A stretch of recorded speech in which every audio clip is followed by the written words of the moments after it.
All right, so file this under the type of friends you would think I have in Detroit. Meet Andy. Hey. Tell him what you do, buddy. I run a bus company, but I have a big building, so I get to collect a lot of junk, and so it's kind of this like big building of broken automotive dreams. Let's walk through it. Let's start in the yard.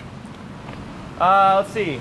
This was on Craigslist for 2,200 bucks. I had to do it. I mean, just look at it. It had a broken valve spring. Super cabs are super rare. Dude, and look at the interior on this thing. For oh, $2,000. Man. Welcome to Detroit. Woo! Welcome to Detroit. Where you, it's rotted underneath, but the vinyl looks good. Clean. It's weird. Is it? Yeah. Dude, get under it.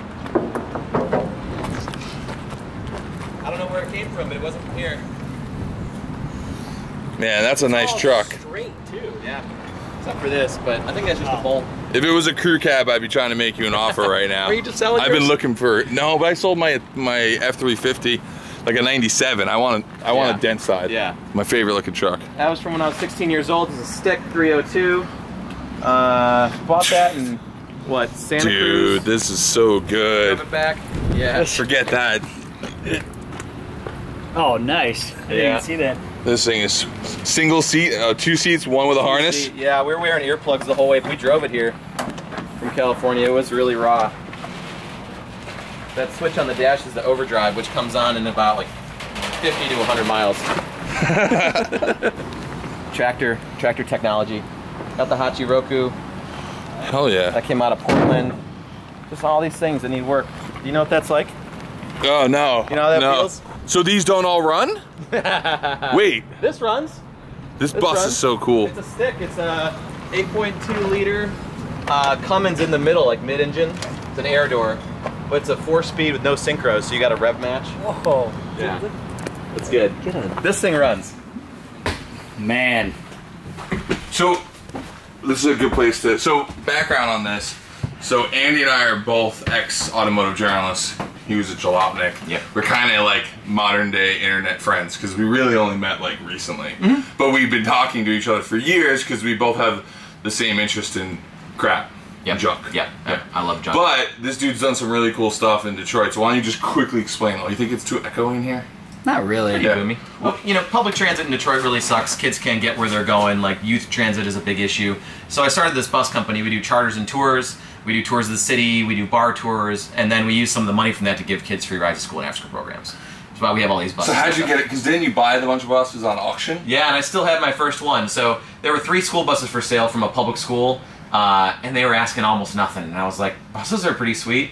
So I got them and I brought them back to my building. And that's when I got involved with the transit conversation. People were like, yo, you got to use those to help out. Like, you got to be a part of the solution.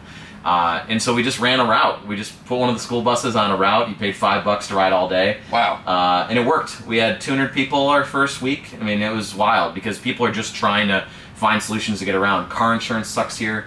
You know, like on a simple old car, it's like $2,500 to $3,500 a year for insurance. What? Just for normal, like, you know, the minimum. So it's impossible to get around. So here. how many buses you guys have going now? We have 15 buses now. And they're here on the other lot, or it's a different location? Yeah, they're in the big lot. Yeah. Oh, we'll go check those a little let's bit. go do it. Right here. So you got that. The rally car. Rally car. Rally car is legit. Rally car is an '88 Golf GT. Got that 8-valve power. Oh. Yeah, this is a current ARA car. It's a Group 2 car. Great build. So simple. So simple. Yeah, it's been really good to me. I've done all kinds of horrible things to it. I waterlocked the motor. You still have drums in the back. This thing is like pretty much stock with just a lift. What do you have? Do you have like actual rally suspension, or are you just running like a SOT VR6 spring or something? It's on Fat Bilsteins, and then it has like the 50 mil. just like an Eibach like road racing spring. This was set up for snowdrift, so we have it super soft. Okay. So it's softer than stock actually. Yeah, a lot of weight transfer. Yeah, because we want all that weight on the front. With some Nokians. Yeah. See, this is like the other day I was talking to someone in California and I'm like, oh yeah, Nokian Hakkapeliitta. And they're like, what did you just say? Huh? And I was like, Hakkapeliitta. And I'm like, oh, you've never owned a snow tire. Exactly. Yeah. If you could pronounce Hakkapeliitta, you're a rally guy. Or you lived in Vermont, or the Midwest. Canada. You know, somewhere terrible. Into the inside where you keep all the good stuff. This is all stuff I have to keep dry. That's us, and he semi-approves of it. Yeah. He didn't like it too much until I told him it didn't have a roof, and then he liked it a lot. Yeah, because that's full commit right there. Yeah. Like, you're just You're just owning the elements. Where do we start? I don't know, man. I gotta sell this junk. You got like Japanese bobber, Yeah. hardtail stuff. Yeah, a little. I think it's Got an a IKEA. glass top on it. I think it's an IKEA water bottle top. We had a garage sale last week and we're trying to sell some of this junk, so we just put price tags on it. But So people are gonna want to buy stuff when they see the video. So where should they reach out to you? yeah, please buy things. Yeah, buy all of it. Actually, How do they connect to you? you can find us Detroit Bus Company on Facebook, and yeah, we've got race cars, motorcycles. I mean, you're gonna see. But this thing, you know, motor's right here. Just drag that back in. My motorcycle buddy actually told me you lay the bike down over the motor, and you just stand the whole thing back up. You know? Easy. Easy peasy. How do you buy most of the stuff? It's internet auctions, isn't it? You have the same addiction I do. It's a lot of government auctions, so Yeah. these government auctions, like, they just have the craziest shit. And you just can't avoid it. You know, you're on there one night, 1 in the morning, you're like, oh, I'll put a $500 bid on a tow truck. And like, oh shit, I won it, you know? Then you gotta go to, I don't know, Wyoming and get it. So we do that, we do a lot of Craigslist. And then a lot of things people just drive by. Like, some guy brought this Goldwing over, and he was like, I heard you buy bikes. That one? No, blue gold, that's a Silverwing CX500. Oh. There's a Goldwing over there, and he just showed up at my door in December. He's like, I heard you buy bikes, and I'm like, no, but what do you got? And yeah, just how the junk pile grows. Lemon's car, you know, it's the U-stall. Lexus front end. Yeah. One of our buddies was an engineer at Toyota, and so he got that out of the junk pile. Man, this Grumman is in great shape. 1960 something odd Boy Scout canoe. It's not bad. It's like a 70. Exactly, yeah, 68 pounds. Wow, It's that got was a pretty close. finely tuned arm. And we're racing this in October. It has the 3-liter from the later car in it, so it actually moves.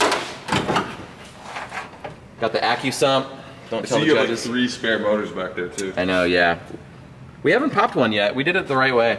All right, so let's talk about this, because this is kind of a really cool story.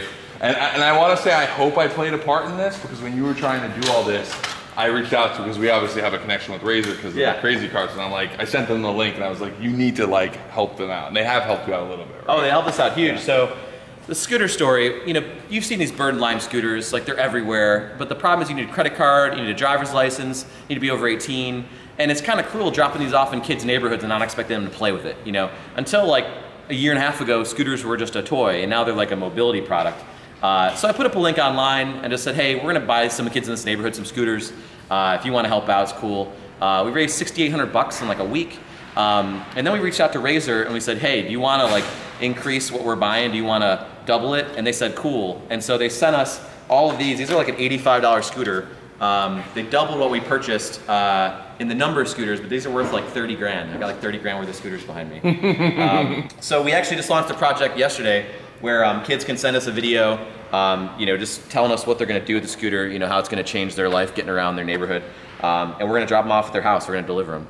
And this all Damn, started man. because you started, he realized that, you know, Bird had this thing where if you go and pick up scooters, you get paid to return them. And what he realized was that the ones that had like the highest bounty on them were in like, you know, basically the areas that a lot of people didn't want to go into, right? That was the issue, Exactly. right? So like a lot more of like the low-income neighborhoods that people were not going to return. And when he went there, he realized that the reason why the scooters weren't being returned was when the batteries went completely dead, it would release the lock on the wheel, and then you could just use them as a regular push scooter.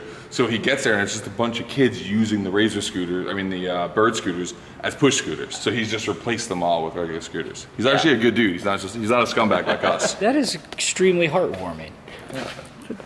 I want to be a better person now. Trust me, I want to be Andy. That's live vicariously through his collecting, but also like philanthropy for. I don't know. You've been doing this for how many years now, Dude, Because you're not from Detroit, right? No, I'm born and raised. Oh, you are born and raised. Okay. Yeah, I was So you grew up here and then moved to Cali for a little bit and then came back. Was that the deal, or No, Cali, no. where were you? I was here the whole time. Oh, I was doing gelato. I guess just because you were like in that whole automotive mix, it seemed like. Yeah, it was, Jobnik was all remote, so you know, you write car reviews in your underwear all day. Yeah. Man, can we get can we get an espresso machine and a deli meat slicer for the office, bro? You know you want It's that. gonna get all over it. I have a friend who lost a thumb with one of those stealing liverwurst slices. Oh. This is our for sale sign for it. What does it say? One and a half. Meat right. Wait. 1.5 thumbs up. Dude, you got some rad stuff here. Wait, there's another building, right? But the other building's mostly buses? No, there's the other, it's a lot, it's outside. But these are the bikes we're trying to sell. We got, you know, the Ice Racer SL 350. This is that Goldwing I was telling you about. This dude Thor dropped off. He rode it here from Idaho and then left it at my building. Did you say his name was Thor? His name is Thor, yeah. I've had those for probably 15 years, dude. Yankees? I have no idea. Yeah, they're Yankees. They came with a Project Mustang. Oh no shit. They're Yankees. Look at that. So they're 4x108. I mean, yeah, 4x108. They're for Mustang? 94 lug Mustang, yeah. Yeah. Cool. Look, he just made me some money. Yeah, it's close to his Brian Yankees. just made me some money. Are they staggered too? They're really narrow. They're actually good though for like old cars if guys want to actually keep like a period correct look. I have those for my Opel. It's got the Spider-Man system here. The thing is with these government auctions is you can get something like this for like $100, you know? And I just put a bid on it again. I was like, oh crap, I won it. And what it is, you want to guess what it is? Do you have any guesses? Is that like a mixer for like milkshakes? It's pharmaceutical equipment. Oh.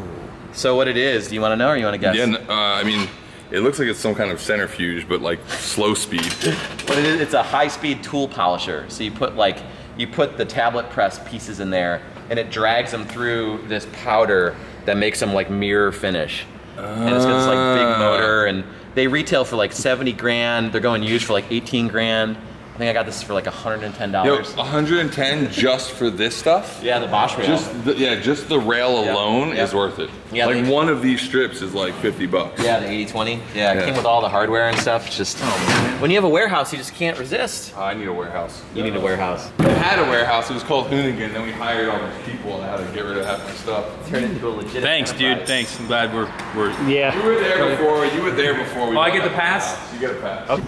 Well, it's, I mean, it's like community what's your too. take on like how, because you've watched this shift and change. I mean, I was just telling these guys, like we first came to Detroit to scout for Gymkhana 3, which was supposed to be Detroit before we went to France. Detroit was in a much worse state than it is today. Totally. Like it's so much different in just 8 years. Well, we just had the bankruptcy back when you were starting Yep. with Gymkhana, and so things were super in turmoil. I mean, creditors like taking a lot of city assets. We still have a lot of problems. I mean, things are getting better. Like we're right next to the big train station, which you know Ford bought to make they their. put all the glass in it, which totally like changed the way it used to look like the building in Ghostbusters. Like it had that scary look, but the glass actually makes it not look as dilapidated. You know? They're putting, I think the project's like a $700 million project over the next 3 years. And so like there's investment coming, but then like giant old buildings like that are still owned by like cash billionaires. Yeah. Like that's. Well, there was a law that's making them put windows back in, right? Or something like that? No, it's Or that they're just pushing like blight tickets. And so they're just hitting them with these blight tickets, and they go against the title, so they actually have started paying them. But the problem is that thing's been empty for years and years and years, and developers want to get them done. But these billionaires are buying this stuff up cash money. I mean, that guy started with Greek dressing, supposedly, and he made a huge pile of cash and just sits on these things. Waiting for the day that Detroit comes back. Something. I mean, that's what happened to Brooklyn and parts of Queens when I was a kid. The same thing. Yeah, I'm looking at it now. It's a big lot. Damn. Wow. That was our first bus right there. I'm keeping it. But this is a 96 Ford B800, so it's a Cummins 12 valve. I hired my artist buddy Kobe to paint it, so it's all the buses are like mural painted. That's our company down the side. And so I drove this thing 7 days a week. Wait, you were driving it every day? It's like your daily? Oh, we were driving it all the time. No, routes, you know. I know. I was just saying that's kind of like a daily. It is, yeah, when you're stuck in it. Just trying to do what we thought was cool. You know, there's good sound systems inside of them. The art's neat. Like it's like a mobile mural, you know. And we're just trying to make them look exciting. That's our parts bus, which you always have a parts car. I think I got that thing on the roof. That's solar, yeah. So we run our fuel tank off a solar set because there's no power in this lot. It was like 30 grand to get power added to this lot. No. So you just that's just your power now? It's our little power structure and a parts bus. We've used like the ECU off that. We've used the steering box. I mean, probably like $8,000 worth of parts. I think I got that bus for 800 bucks. This guy's amazing. Right? He's amazing. That's why I was like, I got a little surprise for you guys at the end of the trip. Wow. Junk farmer. It's awesome what you can do with junk that people don't want, you know? I mean, you've made something that's not only like profitable, but like helps people. Yeah. Well, it's an L3C, so it's a low profit limited liability company, which is people, planet, and profit in that order. So, you know, we pay a thriving wage. You know, everyone gets paid time off. Like no one makes less than 15 an hour. We're just trying to make a company for the next 100 years. We don't want it to be a project. What does a school bus go for?